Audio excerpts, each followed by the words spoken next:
하나님 말씀 받겠습니다. 하나님 말씀 마태복음 25장 1절부터 15절까지입니다. 마태복음 25장 1절부터 15절까지 한 절씩 교독합니다. 제가 먼저 하나님 말씀을 읽겠습니다. 그때 천국은 마치 등을 들고 신랑을 맞으러 나간 멸처녀와 같다 하리니 미련한 자들은 등을 가지되 기름을 가지지 아니하고 신랑이 드디 오므로 다 졸며 잘세. 이에 그 처녀들이 다 일어나 등을 준비할세.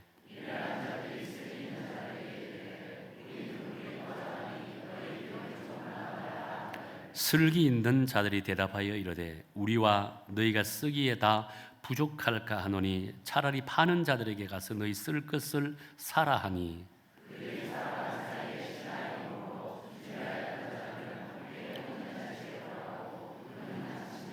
그 후에 남은 처녀들이 와서 이르되 주여 주여 우리에게 열어주소서.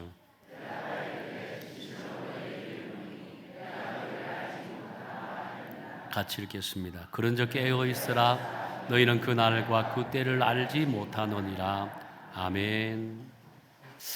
시대적으로 사회가 혼란스럽고 경제적으로 불황이 겹치면 꼭 등장하는 것이 하나가 있습니다.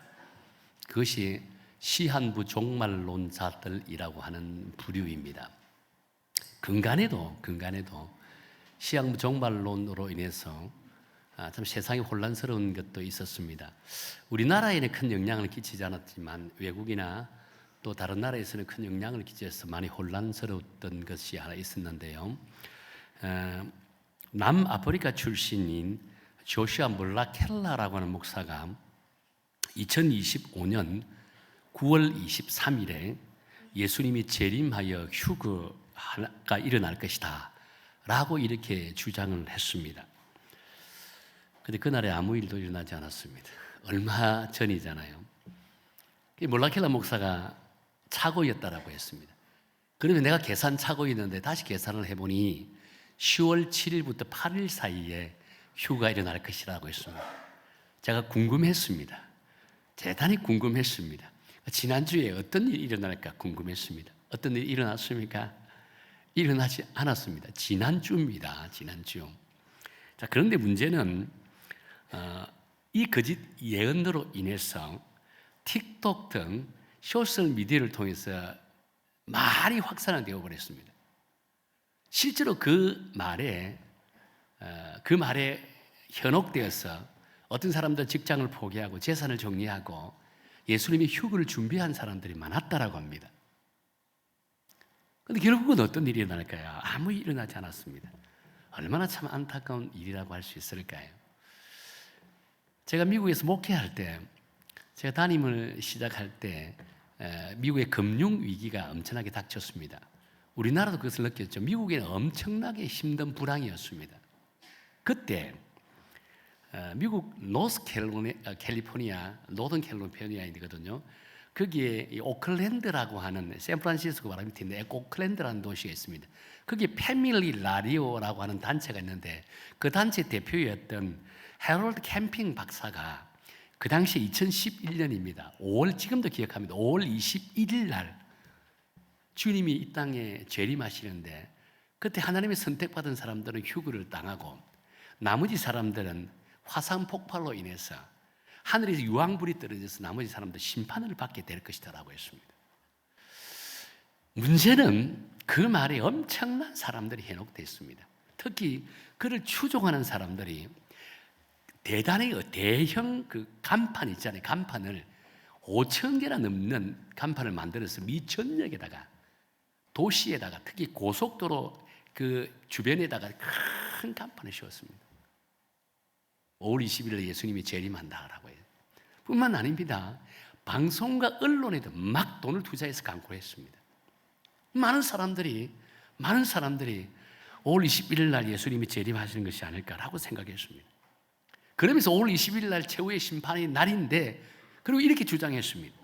지구 최후의 심판 날에는 하나님으로부터 선택받은 사람들은 휴거되어 하늘로 올라가 나머지 지구에 남아 5개월 동안 엄청난 심판을 받게 될 것이다 라고 했다는 거예요. 그리고 헤럴드 캠핑 박사는요, 많은 사람들 수정들을 모아서 주님이 오실 날을 준비해야 된다 해서 재산을 팔고 그다음 모든 거 정리하고 함께 모여서 하나님 오실 날을 준비하면서 막 찬양하고 난리가 났습니다. 마치 아마 제 또래 되는 분들은 그 다미성교회라는 거 아실 겁니다. 한국에도 그런 일이 있었잖아요. 1992년인가 주님이 재림한다고 그 당시에 9시 유수에 생방송으로 중계했습니다. 과연 예수님이 재림하는가? 그때 모였던 사람들 하얀 흰옷을 입고 주님 재림한다고 막 찬송 부르고 난리가 났었죠. 12시 땡 돼도 재림했습니까? 하지 않았다는 겁니다. 얼마나 안타까웠습니까? 이 당시에 그랬다는 겁니다. 그런데 문제는 미국인들뿐만 아니라 한인 사회에도 이 영향을 받았어요. 5월 21일 날 주님이 재림한다고 자신의 직장도 그만두고 재산 다 정리하고 재림을 준비하는 사람들이 꽤 있었습니다. 한 한인교회에서는 예배를 드려서 목사님이 2011년 5월 21일 예수님이 재림합니다. 여러분들 휴가 받을 준비를 하십시오라고 설교를 했습니다. 교회가 어떻게 있던 일이 벌어졌을까요? 그리고 감사하게 그 교회는 성도들이 목사보다 신앙이 더 건강해서 목사를 쫓아냈다는 겁니다.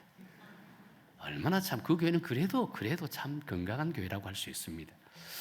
여러분, 분명히 예수님께서는 당신의 재림 날짜는요 오직 성부 하나님만이 아신다고 분명히 성경에서 말씀하고 있다는 겁니다.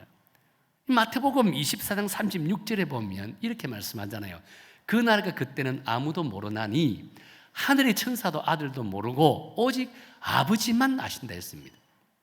성부 하나님만이 이 예수님의 재림 날짜를 안다라고 했다는 겁니다. 그래서 인간들이 계산을 하여 예수님의 재림 날짜를 만들면 하나님께서 설령 그 날짜 재림하고 싶어도 날짜를 바꿔버립니다. 그리고 혹시나 여러분 주변에 예수님이 언제 재림하실 것이다 날짜를 정한다면 무조건 100% 이단입니다. 반드시 그날에는 예수님이 재림하지 않으신다는 겁니다. 그렇다면 여러분, 전지전능하신 하나님께서는 왜 각 시대마다 이런 엉터리 같은 이단들이 득세하도록 내버려 두셨을까요? 그것은 이런 혼란스러운 상황 속에서도 하나님께서 우리에게 분명한 메시지를 전달하기 위함이었다는 겁니다. 성경에 보면 마태복음 24장 11절에 보면 이렇게 말씀하잖아요. 거짓 선지자가 많이 일어나 많은 사람을 미혹하겠으며 라고 했다는 겁니다. 예수님이 이 땅에 재림하실 때가 임박했을 때는 거짓 선지자가 일어나서 자기가 재림 예수라고 하는 사람도 있을 거고 예수님이 언제 어느 시점에 재림하실 것이다 하고 이런 거짓 선전을 하는 자들이 득세하게 된다는 거예요. 이런 득세할 때가 실제로 예수님이 곧 재림이 임박했다는 사실을 알려주기 위해서 예수님께서는 그들을 그냥 내버려 둔다라고 했다는 거예요. 그러나 그들이 말하는 날짜는 반드시 잘못되었다라고 한다는 거예요. 예수님이 재림하는 날짜는 반드시 어느 누구도 아무도 알지 못합니다. 오직 성부 하나님만이 아신다라고 말씀하고 계시다는 겁니다. 그래서 이런 거짓 종말론자들이 득세하게 될 때 그들의 말은 믿지는 말고 정말 주님이 재림이 임박하긴 하였구나 라고 하는 사실을 깨닫고 주님의 오심을 기대하며 준비하는 그런 믿음의 성도가 되어야 될 줄로 믿습니다. 오늘 우리가 함께 읽은 본문은 24장과 함께 재림장이라고 할 수 있는 이런 말씀의 내용입니다. 이 땅의 종말에 대한 메시지를 아주 가득 담고 있는 것이 24장과 25장의 말씀의 내용이라고 할 수 있다는 거예요. 특별히 24장은 예수님이 재림할 때 어떤 징조들이 나타날 것인지에 대해서 예언한 말씀이라고 할 수 있습니다. 그리고 25장에 넘어오면서 재림을 준비하는 모든 성도들이 어떤 삶을 살아야 될지 삶의 자세에 대한 말씀을 하고 있다는 거예요.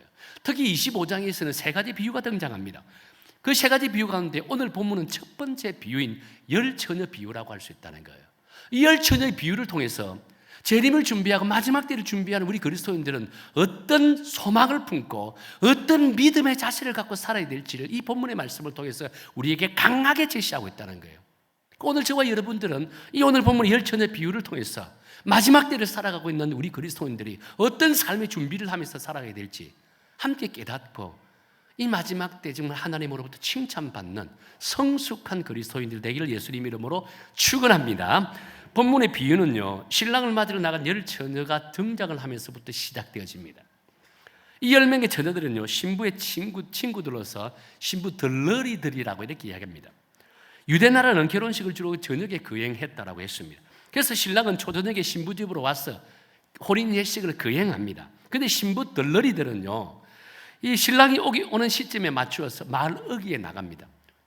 초저녁이지만 저녁이 되기 때문에 각자 등불에 불을 켜고 신랑을 맞으러 나간다는 거예요. 마을 어귀에서 맞이하고 신부의 결혼식 있는 신부의 집으로 초대하고 안내를 합니다. 그리고 신랑과 그 일행들이 들어가고 그를 안내했던 신부 덜러리들이 다 들어가고 나면 문이 굳게 닫혀버립니다. 왜 문이 닫혔냐면 그날은 혼인 예식 잔치가 저녁에 하기 때문에 이 저녁에 혹시라도 불량배들이나 좋지 못한 사람들이 들어올까 봐 문을 굳게 닫고 결혼식을 거행한다라고 했다는 겁니다. 자, 그리고 오늘 본문에 보니까 이제 결혼식을 거행하려고 하는데 문제가 하나 발생하게 된다는 거예요. 신랑이 원래 도착할 예정 시간보다 훨씬 늦게 오게 되었다라고 말씀하고 있는 거예요. 5절에 보면 그 상황을 이렇게 묘사합니다. 우리 5절 한번 읽어볼까요? 시작. 신랑이 드디어 오므로 다 졸며 잘세라고 합니다.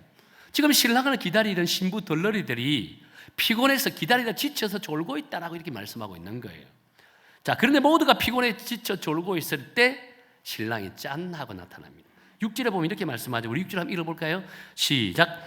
밤중에 소리가 나되 보라 신랑 이로다 맞으러 나오라 하매라고 합니다. 자, 그런데 여러분, 문제는 여기서부터 발생하기 시작했다라고 한다는 거예요. 신부의 덜러리들인 10처녀들이요, 신랑이 온다는 소식을 듣고 졸고 있다가 이제 각자가 준비한 등불을 들고 신랑을 맞으러 나가려고 합니다. 그런데 이게 웬걸로요? 자신이 졸고 있는 사이에 준비한 등불에 있는 기름들이 다 타버렸다는 거예요. 자, 그런데 이 가운데 5처녀는 미리 여분의 기름을 준비하였다고 했습니다. 여분의 기름을 갖고 다시 등불에 기름을 붙여 불을 붙여서 신랑을 맞으러 나갑니다. 그런데 5처녀는요, 이 기름을 준비하지 못했다라고 했습니다. 여분의 기름을 준비하지 못했다라고 한다는 거예요.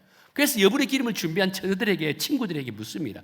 기름을 좀 빌려줄 수 있냐라고 합니다. 여분의 기름을 가진 친구들은 뭐라고 이야기하죠? 결혼식이 언제까지 이어질 줄 모르니까 내가 너희들에게 빌려줄 수 있는 기름은 되지 못한다라고 합니다. 어쩔 수 없이 이 5처녀는 동네 내려가서 기름을 구하여 다시 잔치집으로 돌아왔다라고 했다는 겁니다. 그런데 문제는 참으로 안타까운 것은요, 동네에 가서 어렵사리 기름을 구하여 등불을 켜고 잔치집으로 찾아갔지만 잔치집 문은 이미 닫혀버렸다고 했다는 겁니다. 자, 그렇다면 문을 두드려 문을 열어줘야 되는 것이 당연하잖아요. 그 주인은 뭐라고 이야기했습니까? 내가 너희들을 모른다라고 했다는 거예요. 내가 너희들을 알지 못한다라고 이야기했다는 거예요. 자, 사실 이 비유는 하나님 나라에 대한 비유입니다. 그래서 1절에 이렇게 시작하죠. 우리 1절 한번 읽어볼까요? 1절 읽겠습니다. 시작. 그때 천국은 마치 등을 들고 신랑을 맞으러 나간 10처녀와 같다 하리니라고 합니다. 뿐만 아니라 이 본 비유는 마태복음을 기록할 당시 그리스도인들의 상황을 아주 잘 묘사하고 있는 그런 말씀이라고 할 수 있습니다. 마태복음을 기록할 당시의 시점이 언제였냐면 AD 70년 정도라고 했습니다. 여러분, AD 70년에는 어떤 일이 일어났냐면요, 이 그리스도인들이, 초대교회 성도들이 로마로부터 엄청난 박해를 받는 그 시기라고 할 수 있다는 겁니다. 그런데 박해를 받는 그 박해가 상상조차 하기 힘든 고난과 환난이었다고 한다는 거예요. 자연히 이런 박해 속에 있던 그리스도인들이 예수님의 재림을 소망한다는 것은 자연스러운 현상이라고 할 수 있다는 거예요. 당시 초대교회 성도들이 예수님의 재림에만 관심을 갖는 것은 지극히 당연한 현상이라고 할 수 있다는 겁니다.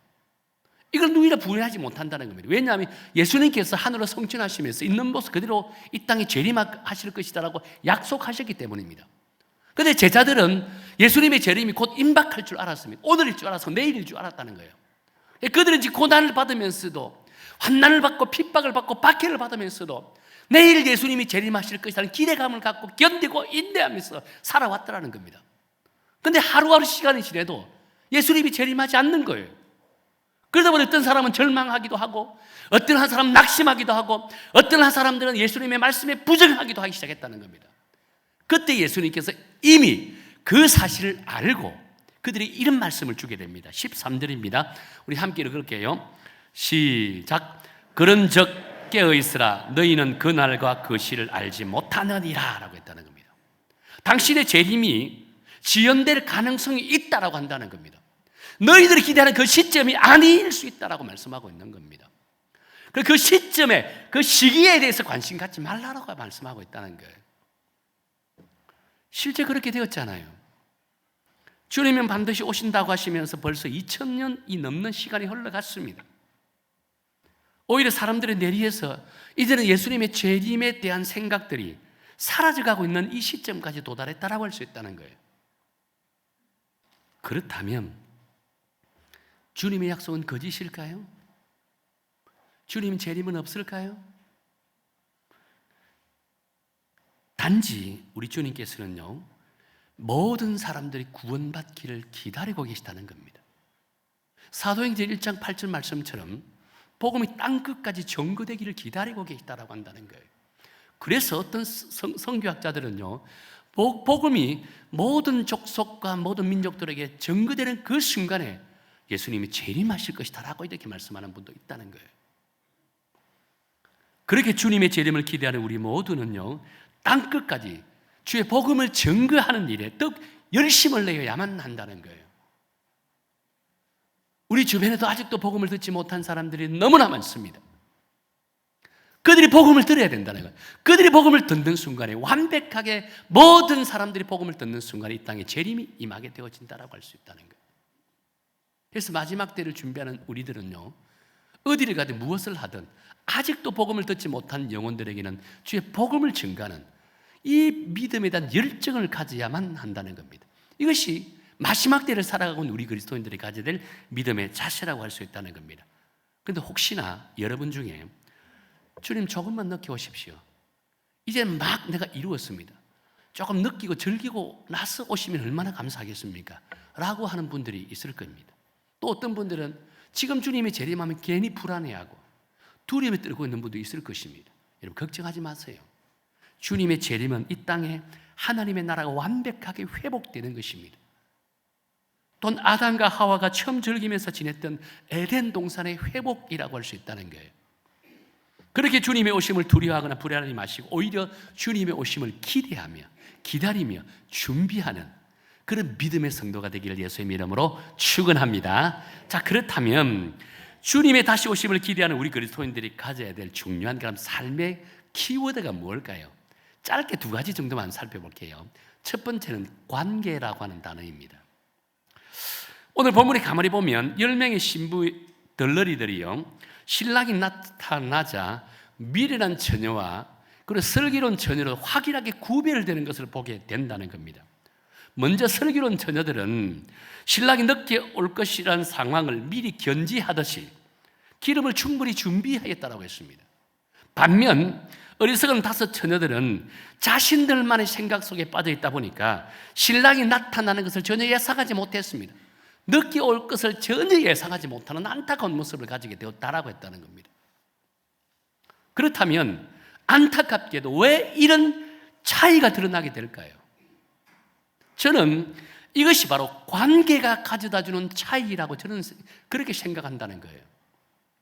사실 본문의 미련한 처녀들이요, 미처 기름을 준비하지 못하였다는 것은 결혼 자체에 대한 무관심이었습니다. 특히 신랑에 대한 무관심이기도 하다라고 한다는 겁니다. 신랑에 대한 관심 부족이라고 한다는 거예요. 왜냐하면 결혼식과 신랑에 대한 관심을 가지고 있었다면 신랑이 왜 늦게 오는지 그 이유를 명확하게 알 수 있기 때문이라고 한다는 겁니다. 대체적으로 신랑이 늦게 오는 이유는 두 가지 정도라고 했습니다. 하나는 신랑이 먼 곳에서 올 때, 또 한 가지는 신랑이 오다가 중간에 무슨 일이 생겼을 때입니다. 그렇다면 신랑이 먼 곳에서 오든 중간에 무슨 일이 생기든 그렇다면 사람을 통보해서 신부 측에다 전달을 한다라고 이야기했습니다. 그러니까 신부 측에서는 신랑이 조금 늦게 오는 이유를 알게 되어진다는 겁니다. 그러니까 결혼식에 조금이라도 관심을 갖고 있더라면, 신랑에 대한 관심을 가지고 있더라면, 신랑이 어느 지역에 살고 있는지 안다면 미리 결혼식을 늦게 시작할 것이라는 사실을 알고 기름을 넉넉하게 준비했을 것이다라고 본다는 거예요. 그런데 5명의 신부 덜러리들은요, 신랑에 대한 관심이 없습니다. 결혼식에 대한 무관심을 갖고 있다는 거예요. 그렇다 보니까 신랑이 언제 오는지 전혀 알지를 못하고 이 안타까운 결과를 초래하는 것을 보게 된다는 겁니다. 그래서 미련한 처녀들은 일반적인 결혼식에 준하여 기름을 준비하게 되어졌더라라고 말씀하고 있는 거예요. 이는 그 결혼식에 대한 관심이 별로 없다는, 특히 결혼식의 주인공 같은 신랑에 대해서 무지함을 드러내는 그런 장면이라고 할 수 있다는 겁니다. 그래서 결혼식을 준비하던 주인도 뭐라고 이야기합니까? 기름을 준비하던 그 여인들에게 이름을 몰라서 말하는, 내가 모른다고 이야기한 것이 아닙니다. 너희들과 깊은 관계를 맺고 있지 않다라고 이야기하는 거예요. 내가 너희들을 알지 못한다는 것은 너희들 이름을 모른다는 의미 아니에요. 너희들과 관계를 맺고 있지 않다라고 하는 이런 안타까운 모습으로 그들에게 말하고 있는 것을 보게 된다는 겁니다. 그렇습니다. 우리가 단지 주님의 재림을 기다리며 믿음 생활에 행복해하는 것보다 더 소중한 것은요, 이 땅에서 벌어지는 천국 잔치가 어떤 잔치인지, 하나님 나라가 어떤 곳인지, 무엇보다 이 잔치의 주인공이 예수님은 어떤 분인지를 아는 것이 대단히 중요하다고 할 수 있다는 겁니다. 그래야 그 잔치의 주인공인 그 주님과 깊은 관계를 맺을 수 있다고 할 수 있다는 겁니다. 또한 주님이 언제 오는지 그분을 준비하며 기다리며 준비하는 삶을 살아갈 수 있다고 한다는 겁니다. 관계가 없기에, 그분에 대해서 어떤 상황을 전혀 알지 못하기에, 언제 어느 시점 오는지를 알지 못하는 참으로 어리석은 자가 되고 만다라고 할 수 있다는 거예요. 만일 잔치에 대해서도 잘 알지 못하고 그 잔치의 주인공에 대해서 전혀 알지 못하면 우리 역시 미련한 다섯 처녀에 불과할 수 있다고 한다는 거예요. 그렇게 우리가 진정 그리스도인이고 주님의 재림을 위해서 행복한 믿음 생활을 유지하려면 무엇보다 관계가 대단히 중요할 수 있다는 겁니다. 이 관계는 하나님과의 관계고 이 잔치의 주인공이 예수 그리스도 그분과의 관계라고 할 수 있다는 겁니다. 만약 우리가 이 관계를 잘 맺고 있다면요, 주님 오실 때 외면받는 어리석은 미련한 처녀가 아니라 주님과 함께 잔치에 초대받는 슬기로운 처녀가 될 줄로 믿습니다. 그래서 이런 관계를 맺기 위해서 우리는 날마다 주님과 함께 하기를 원해야 됩니다. 날마다 주님의 음성을 듣기를 원해야 된다는 거예요. 날마다 하나님의 말씀에 집중하여 영적으로 민감한 상황을 유지하게 될 때 우리는 하나님의 음성을 듣고 이 예언된 말씀을 통해서 주님 오실 날을 기대할 수가 있다고 할 수 있다는 겁니다. 사랑하는 성도 여러분, 우리 여성교 성도 여러분 모두는 날마다 주님과 관계 맺는 일에 집중하시기를 축원합니다. 그렇다면 이 마지막 때를 살아가는 우리 그리스도인들은요, 주님 오심을 기대하는 것뿐만 아니라 준비된 삶을 통해서 천국 잔치에 초청받아 하나님과 날마다 영원히 행복한 삶을 살아가게 될 줄로 믿으시길 바랍니다. 또 두 번째는요, 깨어 준비하라라고 하는 키워드입니다. 깨어 준비하라.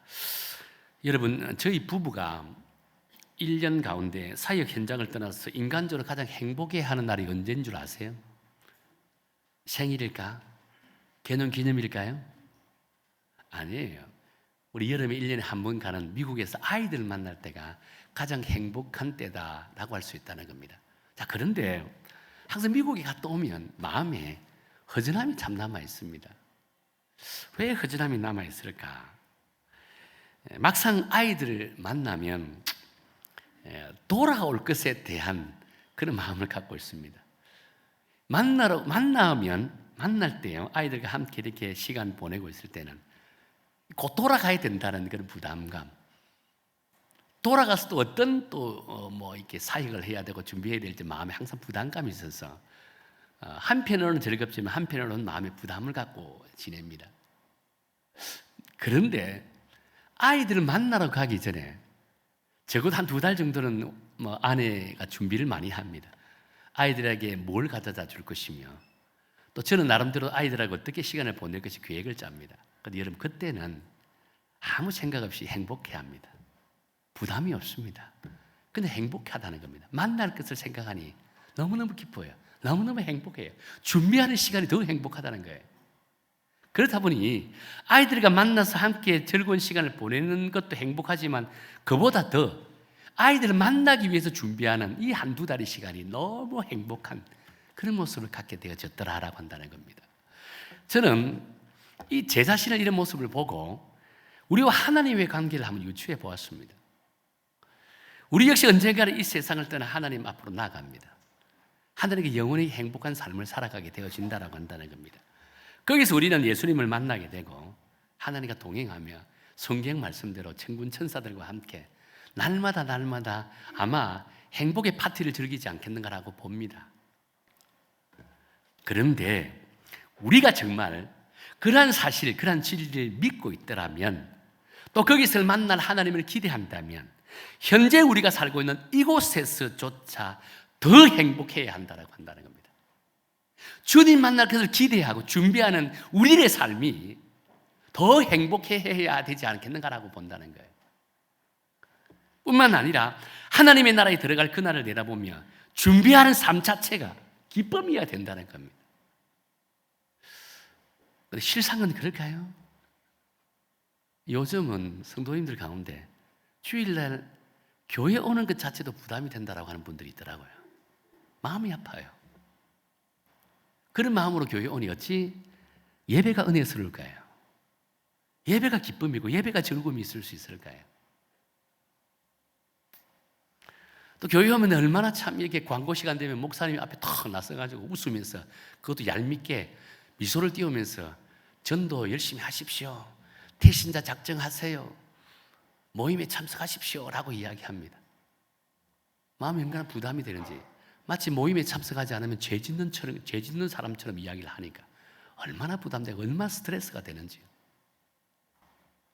이것이 우리 현대 그리스도인들의 안타까움이라고 할 수 있다는 거예요. 그래서 우리 주님께서는요, 조금 더 빨리 오고 싶어도 당신의 사랑하는 자녀들이 좀 더 기뻐하고 예배드리면 좀 더 기쁘고 예배드리면 좀 더 행복하고 또 하나님 앞에 사역하는 것이 더 기쁨일 때를 기다리고 계시다라고 한다는 겁니다. 뿐만 아니죠. 아직도 믿음 생활을 차일피일 미루고 세상에서 행복을 찾는 이들이 주님 안에서 참된 행복을 발견하고 찾기를 기다리고 또 기다리고 있다는 거예요. 그래서 그렇기에 우리 어성교회는요, 이런 사실을 알기에 믿음 생활을 차일피일 미루고 세상 속에서 방황하는 이들에게 믿음 안으로 초청하기 위해서 매년 우리는 해피데이 전도 축제를 개설하고 있다는 겁니다. 놀랍게도 해피데이 전도 축제를 통해서 예수님을 만나는 사람들이 꽤 많습니다. 그동안 예수님을 떠나 있다가 우리 해피데이 전도 축제를 통해서 믿음이 회복되는 사람들이 꽤 많습니다. 그리고 우리 교회는 하나님 오심을 준비하면서 모든 사람들이 똑같이 행복하고 모든 사람들이 똑같은 혜택을 하기 위해서 이 해피데이 전도 축제를 개설하고 한두 달 동안 열심히 나가서 주의 복음을 증거한다는 거예요. 그리고 열심히 나가 주의 복음을 증거하는 우리들도 주님 오심을 준비하면서 행복해야 된다는 겁니다. 억지로 도살장에 끌려가는 안타까운 양이 아니라 기쁨으로 나가서 주의 복음을 증거하는 그런 믿음의 성도가 되어야 할 줄로 믿습니다. 그것이 우리 그리스도인들이 가져야 될 온전한 믿음의 자세라고 할 수 있다는 겁니다. 사랑하는 성도 여러분, 말씀을 맺겠습니다. 여러분, 주님의 오심을 준비하고 계십니까? 어떻게 준비하고 계십니까? 비록 주님의 재림의 시간을 우리는 정확하게 알 수는 없지만 각자 인생의 마지막 때는 반드시 옵니다. 오시지 않으면 우리가 간다는 거예요. 그럴 때 여러분, 하나님 앞에 갈 때, 주님을 만날 때 여러분, 후회하지 않은 인생일 수 있는 자신감을 갖고 있습니까? 아직도 후회함이 있고 아직도 주님 오심을 좀 더 드디 오기를 기다리고 있는 분들이 계시다면 오늘 이 시간 다시 우리 스스로 마음을 다잡기를 원합니다. 아직도 헌신도가 부족하다고 생각한다면 오늘 예배 마치고 나가서 작은 것부터 헌신하십시오. 아직도 복음 증가하는 사명을 감당하지 않았더라면 이번 해피데이 전도 축제에 주변을 돌아보고 예수를 믿지 않은 분들이나 믿었으나 믿음의 회복이 필요한 분들 교회에 초청해서 그들에게 복음을 증가하는 이 믿음의 열정, 영혼 구원의 열정을 회복하시기를 축원합니다. 그럴 때 진정 우리는 그리스도인을 마지막 때를 준비하는 자로서 참된 행복 가운데 살아가는 이 믿음의 성도가 될 줄로 믿으시길 바랍니다.